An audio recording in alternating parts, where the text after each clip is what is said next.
రాష్ట్ర ప్రభుత్వం పేద ప్రజల సంక్షేమం లక్ష్యంగా ఎన్టీఆర్ భరోసా సామాజిక భద్రతా పెన్షన్లను అర్హులైన లబ్ధిదారులకు ఉదయాన్నే సచివాలయం సిబ్బంది వారి ఇంటి వద్దకు వెళ్లి క్రమం తప్పకుండా పింఛన్లను పంపిణీ చేస్తున్నారని జూన్ 1న ఆదివారం కావడంతో ఒకరోజు ముందుగానే ఎన్టీఆర్ భరోసా పింఛన్లను ఒకరోజు ముందుగానే నేడు అందజేస్తున్న రాష్ట్ర ప్రభుత్వం పట్ల లబ్ధిదారులు హర్షం వ్యక్తం చేస్తున్నారని జిల్లా కలెక్టర్ డాక్టర్ ఎస్ వెంకటేశ్వర్ పేర్కొన్నారు. శనివారం ఉదయం తిరుపతి ఎస్టీవీ నగర నందు ఎన్టీఆర్ భరోసా సామాజిక భద్రతా పెన్షన్ల పంపిణీ కార్యక్రమాన్ని తనిఖీ చేసి పలువురు లబ్ధిదారుల ఇంటి వద్దకు వెళ్లి రాష్ట్ర Yadav corporation chairman Narasimha Yadav, deputy mayor RC Munikrishna, deputy commissioner Amaraiah, Telugu Desam party parliament అధ్యక్షులు Narasimha Yadav, cluster incharge B Sridhar వర్మతో కలిసి జిల్లా కలెక్టర్ డాక్టర్ ఎస్ వెంకటేశ్వర్ లబ్ధిదారులకు పెన్షన్లను పంపిణీ చేశారు. ఈ సందర్భంగా జిల్లా కలెక్టర్ మాట్లాడుతూ రాష్ట్ర ప్రభుత్వం ప్రతిష్టాత్మకంగా ప్రవేశపెట్టిన ఎన్టీఆర్ భరోసా సామాజిక పెన్షన్ల పంపిణీ జిల్లాలో సచివాలయ సిబ్బంది ఉదయాన్నే లబ్ధిదారుల ఇంటి వద్దకు వెళ్లి పంపిణీ చేస్తున్నారని,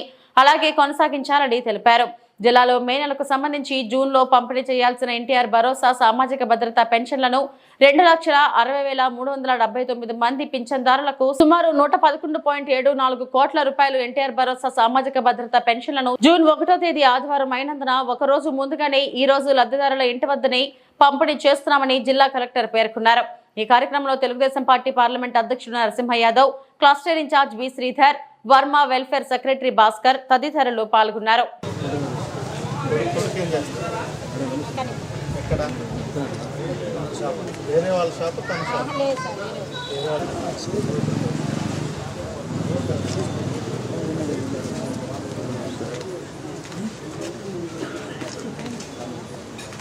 ప్రభుత్వము ఇలాంటి వాళ్ళందరికీ ముసలి వాళ్ళకి అందరికీ కూడా దగ్గరే